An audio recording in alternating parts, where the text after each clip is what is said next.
Back now on CBS Mornings at 7:30, and the war in Ukraine is bringing back Cold War memories for millions of Americans, including a deep fear of a potential nuclear war. In fact, a recent CBS News poll found that 70% of American adults worried that Russia's invasion could at some point involve a mushroom cloud like the one you've been seeing behind me. And the rhetoric from Russia's leaders has only poured gasoline on those concerns. In a not-so-veiled threat, President Vladimir Putin warned this week they have all the weapons they need to respond if other countries get involved in the fighting. In response, President Biden said yesterday it's, quote, irresponsible for Russian leaders to make idle comments about nuclear weapons. So unfortunately, now seems to be like a very good time to think about what a nuclear war might actually look like and whether our country would be prepared. On a gloomy spring day just across the river from New York City, we spent some time recently imagining the unimaginable. If a nuclear device were to detonate right there, what would it look like from where we're standing? The fireball itself would be bigger than the Empire State Building considerably. Historian Alex Wellerstein has spent a career studying scenarios like this one. A few seconds later, you would feel a shock wave hit you. You would feel a heat on your face. It would be an awe-inspiring sight. It would be terrifying, but like nothing else you would ever see in this world. Test explosions caught on camera decades ago allow us to actually see just what a nuclear blast would look like. The result of an uncontrolled chain reaction, splitting and fusing atoms and releasing an energy locked inside billions of years ago by exploding stars. But to demonstrate what a nuclear blast would actually do to a city, Wellerstein, a professor at the Stevens Institute of Technology, developed a grim tool, a website called NukeMap, on which people can simulate a detonation anywhere in the world. Let's put it around Times Square. And as in real life, it begins with just the push of a button. Okay, all right, let's hit the button. Let's hit the button. Oh, man, and look at the fatalities. There's a sort of zone that's about here, which is pretty hopeless no matter what. That's with a bomb like the one that struck Hiroshima, a so-called tactical weapon, small by today's standards.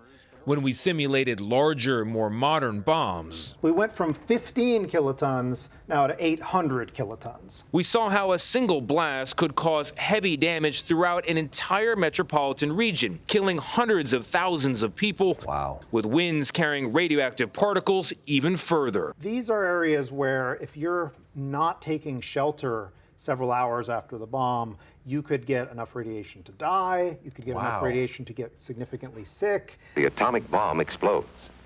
There was a time when Americans prepared for such an attack. First, you duck, and then you cover. In the 1950s and 60s, school children did drills to help survive a blast, and a public campaign educated Americans on surviving the fallout. Kicked up by the bombs drifting back to Earth, the amount of dust on my finger could kill a man in a matter of days. Civil defense teams spent hundreds of millions of dollars building and stockpiling fallout shelters all across the U.S. On your way down, you'll see fallout shelter signs. But a visit to the basement of a public library in Passaic, New Jersey, reveals just how far this threat has fallen into the very back of our minds. And some of what we have over here are supplies. This is some of the supplies that were in this basement that are still intact. In a space at one time designed to shelter up to 90 people, decades of dust has settled over the medicine and food, which has long since expired anyway. Oh, God, it really smells like a shoe. That's amazing. And building supervisor Gary Savatoriello says there are no plans for replenishment. Have you, in your 10 years here, met anybody who came from the government to check on any of this? No. No. Not in my 10 years. Instead, this one-time fallout shelter, like so many others, has turned back into an everyday storage space, though the signs are still up. No one ever took them down. Russia's invasion of Ukraine, however, has suddenly resurfaced our worries about nuclear war. Are you getting more signs of concern from the general public about nuclear war? Oh, absolutely. At George Washington University, Professor Sharon Squasani has been warning for years about the risk of nuclear conflict. the lessons of the Cold War seem to have been forgotten. The number of nuclear weapons has decreased dramatically since the Cold War. But still, Russia and the U.S. each have more than 1,500 weapons deployed and ready to fire.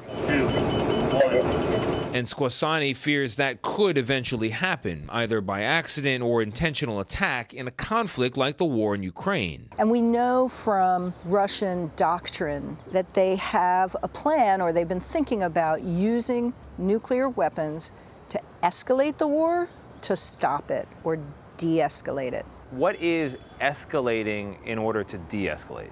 To signal to the enemy that, all bets are off, we are really serious about this war, and you need to back off. The big question then is, what would happen after that initial attack? The world would recoil in horror, and I'm sure there would be a lot of voices demanding for some kind of similar action. But do you really want to trigger the Third World War? A third nuclear war? The question is whether Vladimir Putin does. I don't think that Vladimir Putin wants to tangle with NATO. I don't think he wants to tangle with the U.S. But I also think that we've been misreading him for quite a while. The truth is, there is very little standing in the way of an all-out nuclear war. The only thing that really stands is that it is not really in the interests of our enemies to have that happen to them either. So even though nuclear weapons haven't been used in battle since 1945, the threat they posed never really went away. Something that probably should be on our minds. We have a long list of stuff to worry about, but I think they should be on the list. I'm not saying they should be the top of the list all the time, but I think if they were on the list, you might get a somewhat different world as a result. You think that should be true even after, hopefully, the war resolves in some way and tensions decline? Future problems are brewing, I guarantee it. Oh boy, it's definitely on my list. That's troubling, yeah. Just the fact that we even have to put it on the list. I know. What's crazy?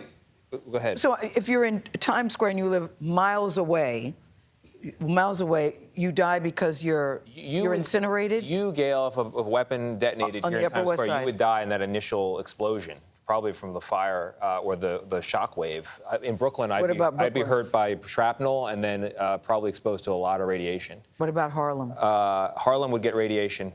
It's all depending on the size of the weapon. What's really wild about this is the only thing that deters Russia from detonating a weapon is them believing that we're crazy enough to fire back. Right. Right. It used to be called mutually assured destruction. Yeah. MAD. Yeah. Right? MAD. The acronym is appropriate. Yes, it's really insane. is. It really is. And I remember those bomb shelters in my school as a little kid. Yeah, that was fascinating. That was very, very scary.